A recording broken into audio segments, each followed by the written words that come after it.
ಶ್ರೀ ಗುರು ಬಸವಲಿಂಗಾಯ ನಮಃ. ವಿಶ್ವಗುರು ಬಸವಣ್ಣನವರನ್ನು ಹೃದಯ ಮಂದಿರದಲ್ಲಿ ಸ್ಮರಿಸಿಕೊಂಡು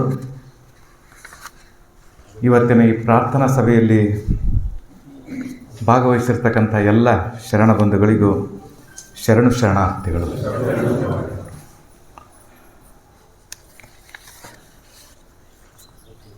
ಇವತ್ತು ಒಂದು ಕಡೆ ಒಬ್ಬ ಶರಣರು ಭಾಳ ಚಂದ ಹೇಳ್ತಾರೆ, ನಿಮ್ಮ ಭಕ್ತರ ಮಾತುಗಳನ್ನು ಕೇಳುವುದೇ ಮಂತ್ರೋಪದೇಶ ಎನಗೆ, ನಿಮ್ಮ ಭಕ್ತರ ದರ್ಶನವೇ ಎನಗೆ ಮುಕ್ತಿ ನೋಡ ಸ್ವತಂತ್ರ ಧೀರ ಸಿದ್ದೇಶ್ವರ.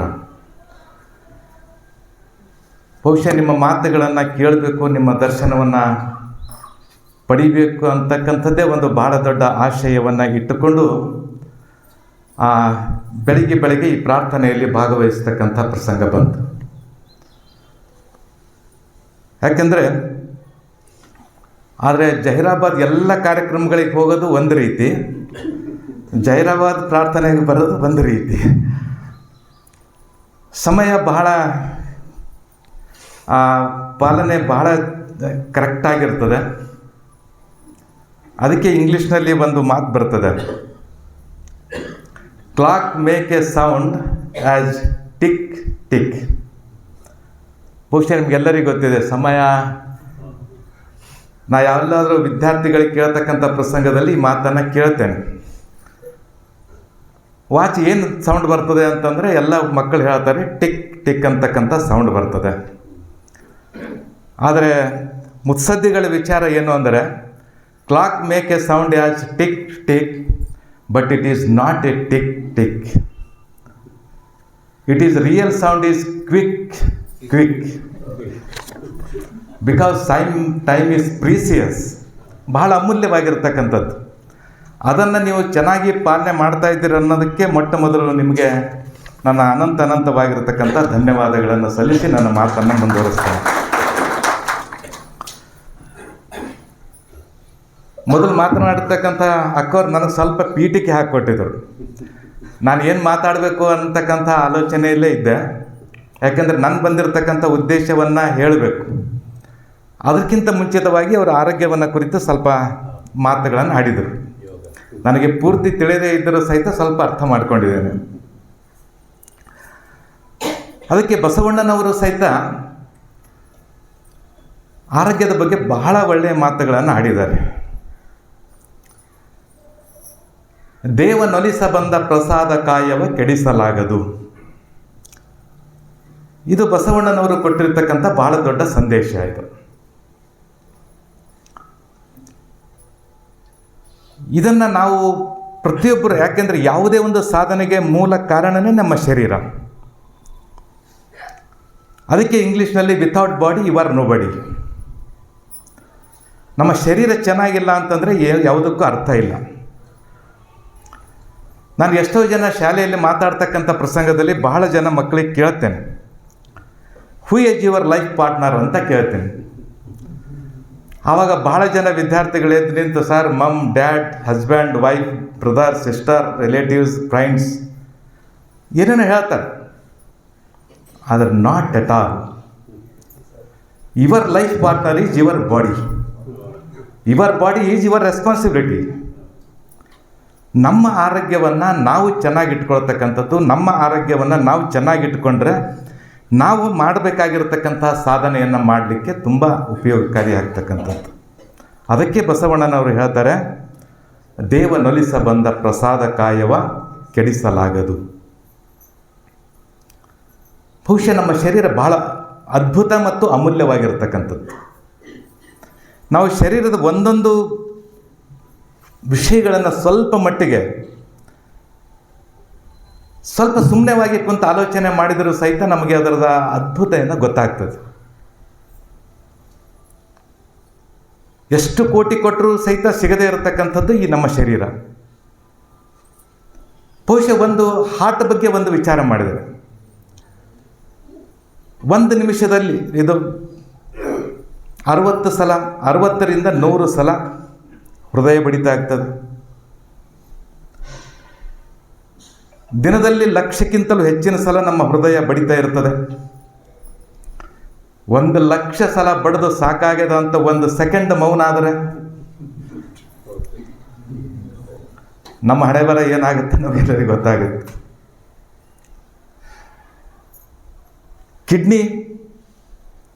ಕಿಡ್ನಿ ಬಗ್ಗೆ ಆಲೋಚನೆ ಮಾಡಿದರೆ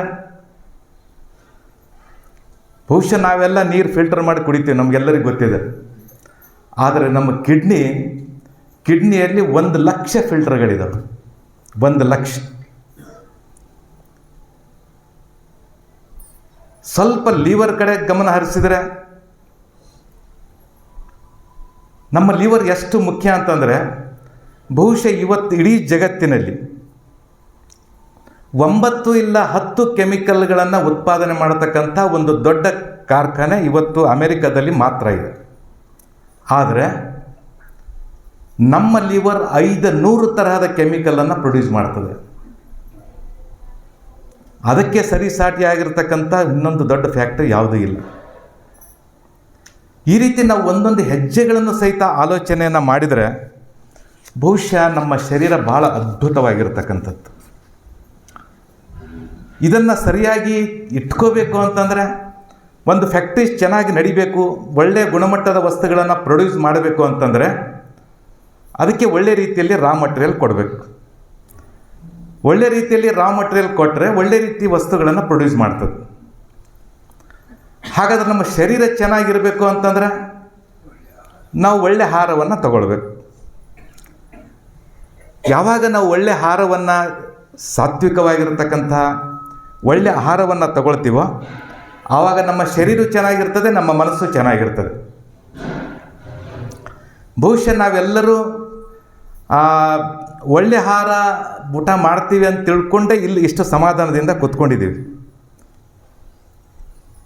ಆದರೆ ನಾವು ತಿನ್ನಬಾರ್ದನ್ನು ತಿಂದು ಒಂದು ವೇಳೆ ಕುಡಿಬಾರ್ದನ್ನು ಕುಡಿದಿದ್ದರೆ ಇಷ್ಟು ಸಮಾಧಾನದಿಂದ ಕೊಡಲಿಕ್ಕೆ ಸಾಧ್ಯ ಇಲ್ಲ.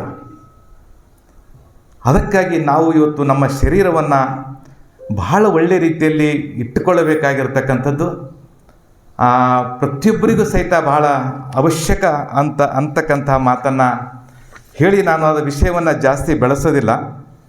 ಯಾಕೆಂದರೆ ನಾವು ನಮ್ಮ ಶರೀರವನ್ನು ಒಳ್ಳೆಯ ರೀತಿಯಲ್ಲಿ ಇಟ್ಟುಕೊಂಡರೆ ನಮ್ಮ ಎಲ್ಲ ಕೆಲಸ ಕಾರ್ಯಗಳು ಸಾಧನೆಗಳು ಆಗ್ತವೆ.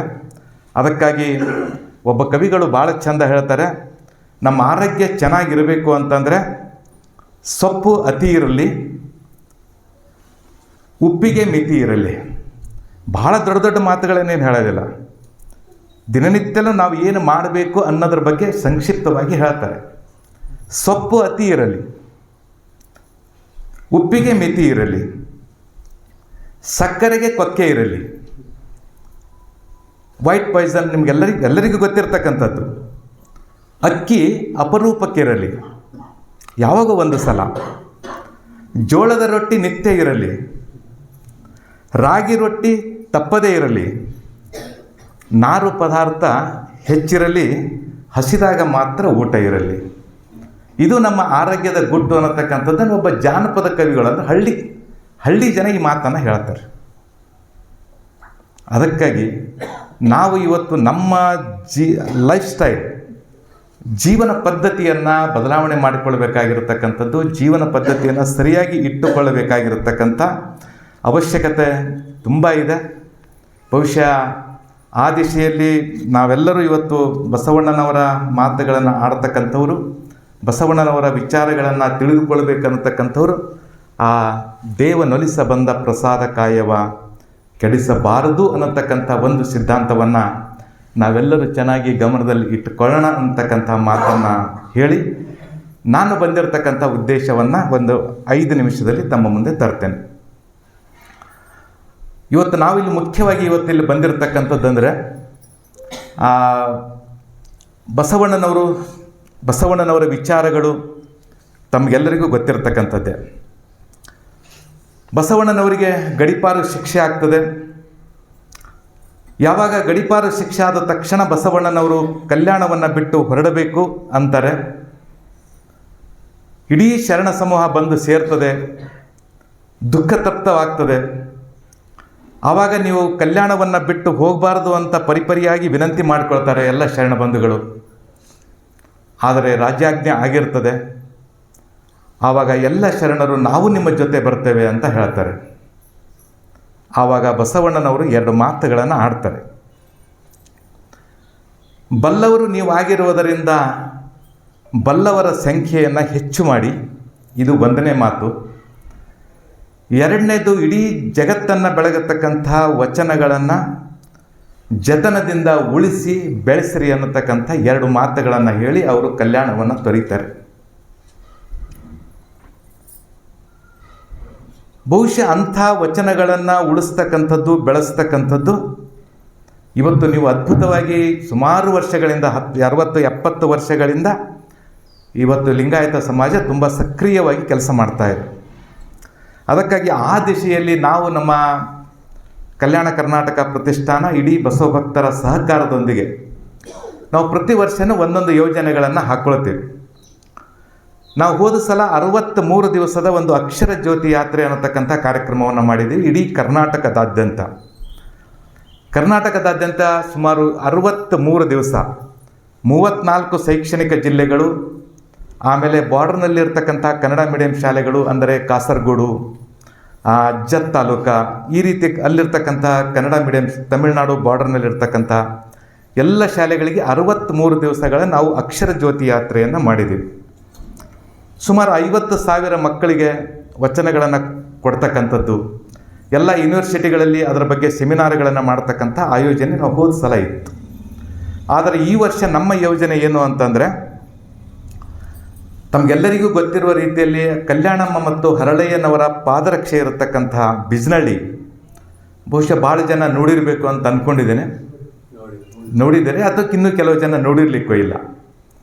ಅದು ನಮಗೆಲ್ಲರಿಗೂ ಬಹಳ ಪವಿತ್ರವಾಗಿರತಕ್ಕಂಥ ಕ್ಷೇತ್ರ. ಇದೇ ಸೇಡಂ ತಾಲೂಕು ಕಲಬುರಗಿ ಜಿಲ್ಲೆಯಲ್ಲಿದೆ. ಅದು ಇನ್ನು ಎಷ್ಟು ಪ್ರಚಾರ ಆಗಬೇಕಾಗಿತ್ತೋ ಅಷ್ಟು ಪ್ರಚಾರ ಆಗಿಲ್ಲ. ಬಹುಶಃ ಇನ್ನೂ ಒಂದು ಮಾತು ಅಂತಂದರೆ, ಬಸವಣ್ಣನವರ ಹಸ್ತ ಹತ್ತಿರತಕ್ಕಂಥ, ಬಸವಣ್ಣನವರು ಕೈ ಮುಟ್ಟಿರತಕ್ಕಂತಹ ಯಾವುದಾದರೂ ವಸ್ತು ಇವತ್ತು ಈ ಭೂಮಿ ಮೇಲೆ ಅದ ಅಂದರೆ ಅದು ಕೇವಲ ಪಾದರಕ್ಷೆ ಮಾತ್ರ. ಮತ್ಯಾವ ವಸ್ತುಗಳ ಸಹಿತ ಇವತ್ತು ಇಲ್ಲಿಲ್ಲ. ಅದಕ್ಕಾಗಿ ಬಸವಣ್ಣನವರು ಆ ಹರಳಯ್ಯನವರ ಪಾದರಕ್ಷೆಗಳನ್ನು ತನ್ನ ತಲೆಯ ಮೇಲೆ ಇಟ್ಟುಕೊಂಡು ಈ ಚೆಮ್ಮಾವುಗೆಗೆ ಇಡೀ ಪೃಥ್ವಿ ಸಮಬಾರದು ಅನ್ನತಕ್ಕಂಥ ಒಂದು ದೊಡ್ಡ ಮಾತನ್ನು ಹೇಳ್ತಾರೆ. ಇಡೀ ಭೂಮಿನೇ ಇದಕ್ಕೆ ಸಮನಾಗಿ ಆಗಲಿಕ್ಕೆ ಸಾಧ್ಯ ಇಲ್ಲ.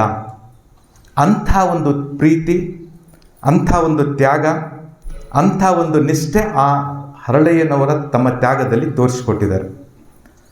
ಅದಕ್ಕಾಗಿ ಬಸವಣ್ಣನವರು ಇನ್ನೂ ಒಂದು ಭಾಳ ಚಂದ ಹೇಳ್ತಾರೆ, ಶರಣರ ಕುಲತಿಲಕ ಹರಳಯ್ಯನವರು ಅಂತ ಹೇಳ್ತಾರೆ. ಅಂಥ ಒಂದು ಪಾದರಕ್ಷೆ ಇರತಕ್ಕಂಥ ಗ್ರಾಮದಿಂದ ಬಸವ ಕಲ್ಯಾಣದವರೆಗೆ ಅಂದರೆ 15 ದಿವಸ 150 ಕಿಲೋಮೀಟರ್ ಆಗ್ತದೆ. ದಿನಾಲು 10-12 ಕಿಲೋಮೀಟರ್ಗಳ ಒಂದು ಪಾದಯಾತ್ರೆ. ಆ ಪಾದಯಾತ್ರೆ ಹೆಸರು ಕಲ್ಯಾಣ ನಡಿಗೆ. ಕಲ್ಯಾಣ ನಡಿಗೆಯ ಧ್ಯೇಯ ವಾಕ್ಯ ಏನು ಅಂದರೆ ಶರಣು ಶರಣಾರ್ಥಿ. ಇದು ನಮ್ಮ ಧ್ಯೇಯ ವಾಕ್ಯ ಇರತಕ್ಕಂಥದ್ದು. 15 ದಿವಸ ನಡೀತದೆ. ಫೆಬ್ರವರಿ 15ನೇ ತಾರೀಕು ಶಿವರಾತ್ರಿ ದಿವಸ ಕಾರ್ಯಕ್ರಮ ಉದ್ಘಾಟನೆ ಆಗ್ತದೆ. ಆಮೇಲೆ ಹಳ್ಳಿಯಲ್ಲಿ ಏನು ಕಾರ್ಯಕ್ರಮ ಇರ್ತದೆ ಅಂದರೆ, ಬೆಳಗ್ಗೆ ಹೋದ ತಕ್ಷಣ ಸ್ಕೂಲಲ್ಲಿ ಕಾರ್ಯಕ್ರಮ ಇರ್ತದೆ ಮೊದಲನೇದ್ದು. ಯಾಕೆಂದರೆ ನಮ್ಮ ದೇಶವನ್ನು ಕಟ್ಟತಕ್ಕಂಥವರು, ಬೆಳೆಸ್ತಕ್ಕಂಥವರು, ಈ ಸಮಾಜವನ್ನು ಸಕ್ರಿಯವಾಗಿ ಮಾಡತಕ್ಕಂಥ ಶಕ್ತಿಯನ್ನು ಹೊಂದಿರತಕ್ಕಂಥ ಮಕ್ಕಳಲ್ಲಿ ಮೊದಲನೇ ಕಾರ್ಯಕ್ರಮ ಇರ್ತದೆ. ಆಮೇಲೆ ಸಾಯಂಕಾಲ ಊರಲ್ಲಿ ಒಂದು ಪ್ರಭಾತ್ ಫೇರಿ ಇರ್ತದೆ. ಅದು ಆದಮೇಲೆ ಒಂದು ಸಾರ್ವಜನಿಕ ಕಾರ್ಯಕ್ರಮ ಇರ್ತದೆ. ಅದಾದ ಮೇಲೆ ಪ್ರತಿಯೊಂದು ಹಳ್ಳಿಯಲ್ಲಿಯೂ ಸಹಿತ ಕಲ್ಯಾಣ ಕ್ರಾಂತಿ ನಾಟಕ ಇರ್ತದೆ 1 ಗಂಟೆ 40 ನಿಮಿಷದ್ದು. ಇದು ಪ್ರತಿಯೊಂದು ಹಳ್ಳಿಯಲ್ಲಿ ನಡೀತಕ್ಕಂಥ ಕಾರ್ಯಕ್ರಮ. ಇದಾದ ಮೇಲೆ ಮಾರ್ಚ್ 1ನೇ ತಾರೀಕಿನ ದಿವಸ ಬಸವ ಕಲ್ಯಾಣದಲ್ಲಿ ಸಮಾರೋಪ ಇರುತ್ತದೆ. ಸಮಾರೋಪದ ಏನು ವಿಶೇಷ ಅಂತಂದರೆ, ಕಲ್ಯಾಣ ನಡಿಗೆಯ ಸಮಾರೋಪ ಮತ್ತು ಶರಣ ಸಂಸತ್ ಸಮಾವೇಶ ಆ ಕಾರ್ಯಕ್ರಮದ ಟೈಟಲ್. ಶರಣ ಸಂಸತ್ ಸಮಾವೇಶ ಅಂತಂದರೆ 12ನೇ ಶತಮಾನದಲ್ಲಿ 770 ಜನ ಅಮರ ಗಣಗಳು ಅಂತ ನಾವೇನು ಗುರುತಿಸ್ತೀವಿ, ಅದು ಜಗತ್ತಿನ ಮೊಟ್ಟ ಮೊದಲನೇ ಪಾರ್ಲಿಮೆಂಟ್ ಅಂತ ನಾವೆಲ್ಲ ಏನು ಕರಿತೀವಿ, ಆ ಒಂದು ಸಂಕೇತವಾಗಿ 770 ಜನ ಸುಮಾರು ವರ್ಷಗಳಿಂದ ಬಸವ ತತ್ವದಲ್ಲಿ ತನ್ನನ್ನೇ ತಾನು ತೊಡಗಿಸಿಕೊಂಡಿರ್ತಕ್ಕಂಥವರಿಂದ ಅಲ್ಲಿ ಸಮಾವೇಶ ಆಗ್ತದೆ 770 ಜನ. 770 ಜನರಿಂದ ಒಂದು ಶರಣ ವಂದನೆ ಕಾರ್ಯಕ್ರಮ, ಇನ್ನೊಂದು ಶರಣಾರತಿ ಕಾರ್ಯಕ್ರಮ. ಈ ಎರಡೂ ಕಾರ್ಯಕ್ರಮಗಳು ಆಗ್ತವೆ. ಯಾಕೆಂದರೆ ಇದು ಭಕ್ತಿಯ ತಳಹದಿಯ ಮೇಲೆ ಈ ಕಾರ್ಯಕ್ರಮ ಇರ್ತದೆ. ಯಾಕೆಂದರೆ ಭಕ್ತಿ ಬಹಳ ಮುಖ್ಯವಾಗಿರತಕ್ಕಂಥದ್ದು. ಅದನ್ನೇ ಬಸವಣ್ಣನವರು ಉಲ್ಲೇಖ ಮಾಡಿರ್ತಕ್ಕಂಥದ್ದು, ಭಕ್ತಿ ಪ್ರಿಯ ನಮ್ಮ ಕೂಡಲ ಸಂಗಮ ದೇವ, ಭಕ್ತಿ ಇಲ್ಲದವರನ್ನಲ್ಲ ನಮ್ಮ ಕೂಡಲ ಸಂಗಮ ದೇವ. ಅದಕ್ಕಾಗಿ ಭಕ್ತಿ ಭಾಳ ಮುಖ್ಯವಾಗಿರ್ತಕ್ಕಂಥದ್ದು. ಆ ಭಕ್ತಿಯ ತಳಹದಿಯ ಮೇಲೆ ಆ ಕಾರ್ಯಕ್ರಮಗಳು ನಡೀತವೆ. ಉಪನ್ಯಾಸ ತುಂಬ ಕಡಿಮೆ ಇರ್ತದೆ, ಬರೀ 1.5 ತಾಸಿಂದ ಕಾರ್ಯಕ್ರಮ ಇರ್ತದೆ. ಉಳಿದಿರ್ತಕ್ಕಂಥದ್ದು ಶರಣ ವಂದನೆ ಮತ್ತು ಶರಣಾರ್ಥಿ ಕಾರ್ಯಕ್ರಮ ಇರ್ತದೆ. ಅದಕ್ಕಾಗಿ ನಾವು 770 ಜನ ಅಮರಗಣಗಳಿಗೆ ಬಹಳ ಜನ ನಾವು ಜಾತ್ರೆ ಮಾಡಬೇಕಂದ್ರೆ 10,000 ಜನನ ಸೇರಿಸ್ಬೋದು. ಆದರೆ ನಾವು ಇಲ್ಲಿ ಇಟ್ಟುಕೊಂಡಿರ್ತಕ್ಕಂಥ ಮುಖ್ಯವಾಗಿರ್ತಕ್ಕಂಥದ್ದೇನು ಅಂದರೆ 770 ಜನ ತಮ್ಮಂಥ ಸುಮಾರು ವರ್ಷಗಳಿಂದ ಬಸವ ತತ್ವಕ್ಕಾಗಿ ದುಡಿತಕ್ಕಂಥವರು, ಬಸವ ತತ್ವಕ್ಕಾಗಿ ಸಮರ್ಪಣೆ ಮನೋಭಾವನೆಯಿಂದ ಕೆಲಸ ಮಾಡ್ತಕ್ಕಂಥ ತಮ್ಮಂಥ 770 ಜನ ವಿಶೇಷವಾಗಿರ್ತಕ್ಕಂಥ ಕಾರ್ಯಕರ್ತರನ್ನೇ ಆ ಸಮಾರಂಭದಲ್ಲಿ ಇರಬೇಕು. ಅಂಥ ಸ್ವಚ್ಛ ಮನಸ್ಸಿನಿಂದ ಒಂದು ಸಂಕಲ್ಪ ಆಗಬೇಕು ಅಂತಕ್ಕಂಥ ಆಶಯದಿಂದ ನಾವು 770 ಜನರನ್ನೇ ಗುರುತಿಸಿ ಆ ಕಾರ್ಯಕ್ರಮಕ್ಕೆ ಕರೀಬೇಕು ಅನ್ನತಕ್ಕಂಥ ಆಲೋಚನೆ ಇದೆ. ಅದಕ್ಕಾಗಿ ಆ ಉದ್ದೇಶದಿಂದ ಫೆಬ್ರವರಿ 15 ಉದ್ಘಾಟನೆ, ಆಮೇಲೆ 15 ದಿವಸ ಪಾದಯಾತ್ರೆ, ಕೊನೆ ದಿವಸ ಸಮಾರೋಪ. ಈ ಎಲ್ಲ ಕಾರ್ಯಕ್ರಮಗಳಲ್ಲಿ ನಿಮಗೆ ಎಷ್ಟು ಸಾಧ್ಯ ಆಗುತ್ತೋ ಅಷ್ಟು. ಉದ್ಘಾಟನೆ, ಸಮಾರೋಪ ಅಂತೂ 2 ದಿವಸ ನಿಮ್ಮ ನಿಶ್ಚಿತ ಇರಲಿ. ಪಾದಯಾತ್ರೆಗೆ ಯಾರಿಗೆ ಶಕ್ತಿ ಅದನೋ ಪಾದಯಾತ್ರೆಗೂ ಬರಲಿ. ಉದ್ಘಾಟನೆ ಬಿಜ್ನಳ್ಳಿಯಲ್ಲಿ, ಸಮಾರೋಪ ಬಸವ ಕಲ್ಯಾಣದಲ್ಲಿ. ಬಟ್ 770 ಜನ ತಮ್ಮಂಥ ಹಿರಿಯ ಶರಣರು, ಹಳೆ ಬೇರು ಹೊಸ ಚಿಗುರು ಕೂಡಿರಲು ಮರ ಸಬುಗು ಎನ್ನುವ ರೀತಿಯಲ್ಲಿ ವಯಸ್ಸಾಗಿರ್ತಕ್ಕಂಥ ಅನುಭವಿಗಳು, ಜೊತೆಗೆ ಶಕ್ತಿ ಇರತಕ್ಕಂಥ ಹಿರಿಯರು ಮತ್ತು ಸ್ವಲ್ಪ ಮಕ್ಕಳು ಇದ್ದರೂ ಚೆನ್ನಾಗಿರ್ತದೆ. ಮುಂದಿನ ತಲೆಮಾರಿಗೆ ಈ ತತ್ವವನ್ನು ನಾವು ಅದನ್ನು ಮುಂದುವರಿಸಬೇಕು. ಈ ಎಲ್ಲ ಕಾರ್ಯಕ್ರಮಗಳು ಇರೋದರಿಂದ ಆ ಕಾರ್ಯಕ್ರಮಕ್ಕಾಗಿ ತಾವು ಬರಬೇಕು ಅನ್ನತಕ್ಕಂಥದ್ದೇ ನಮ್ಮ ಮುಖ್ಯ ಆಶಯವನ್ನು ಇಟ್ಟುಕೊಂಡು ನಾನು ಇವತ್ತು ನಿಮ್ಮ ಪ್ರಾರ್ಥನೆಯಲ್ಲಿ ಭಾಗಿಯಾಗಿರ್ತಕ್ಕಂಥದ್ದು. ಅದಕ್ಕಾಗಿ ದಯವಿಟ್ಟು ತಾವು ಅಂದರೆ ಅಕ್ಕಂದಿರು, ಶರಣರ ಬಳಗ ಎಲ್ಲರೂ ಸೇರಿ, ಯಾಕೆಂದರೆ ಸುಮಾರು 60-70 ವರ್ಷದಿಂದ ಇಲ್ಲಿ ಲಿಂಗಾಯತ ಸಮಾಜ ಅತ್ಯಂತ ಜಾಗೃತವಾಗಿ ಕೆಲಸ ಮಾಡ್ತಕ್ಕಂಥದ್ದು. ಸುಮಾರು 30-40 ವರ್ಷಗಳಿಂದ ಪ್ರಾರ್ಥನೆ ನಡೆಸ್ಕೊಂಡು ಬಂದಿರತಕ್ಕಂಥ ನಿಮ್ಮ ಹೃದಯದಲ್ಲಿ ಬಹಳ ಒಂದು ದೊಡ್ಡ ಶಕ್ತಿ, ಸಾತ್ವಿಕ ಶಕ್ತಿ ಇದೆ. ಆ ಶಕ್ತಿಯಲ್ಲಿ ಒಂದು ಸಂಕಲ್ಪವನ್ನು ಮಾಡ್ತಕ್ಕಂಥ ಕಾರ್ಯಕ್ರಮ ಅವತ್ತಿರೋದ್ರಿಂದ ದಯವಿಟ್ಟು ತಾವು ಫೆಬ್ರವರಿ 15 ರಿಂದ ಮಾರ್ಚ್ 1ರವರೆಗೆ ಕಲ್ಯಾಣ ನಡಿಗೆ, ಮಾರ್ಚ್ 1ನೇ ತಾರೀಕು ಸಮಾರೋಪ. ಅದಕ್ಕಾಗಿ ಈ ಎಲ್ಲ ಕಾರ್ಯಕ್ರಮಗಳಲ್ಲಿ ತಾವು ಬರಬೇಕು ಅಂತ ನಿಮ್ಮಲ್ಲಿ ನಾನು ವಿನಂತಿ ಮಾಡಿಕೊಂಡು ನನ್ನ ಮಾತನ್ನು ಮುಗಿಸ್ತಾ ಇದ್ದೇನೆ. 9 ಗಂಟೆ ಸರಿಯಾಗಿ ಸಮಯ ಆಗಿರೋದ್ರಿಂದ ಮತ್ತೊಮ್ಮೆ ತಮಗೆಲ್ಲರಿಗೂ ನನ್ನ ಅನಂತವಾಗಿರ್ತಕ್ಕಂಥ ಶರಣಗಳನ್ನು ಸಲ್ಲಿಸಿ ನನ್ನ ಮಾತನ್ನು ಮುಗಿಸ್ತೇನೆ.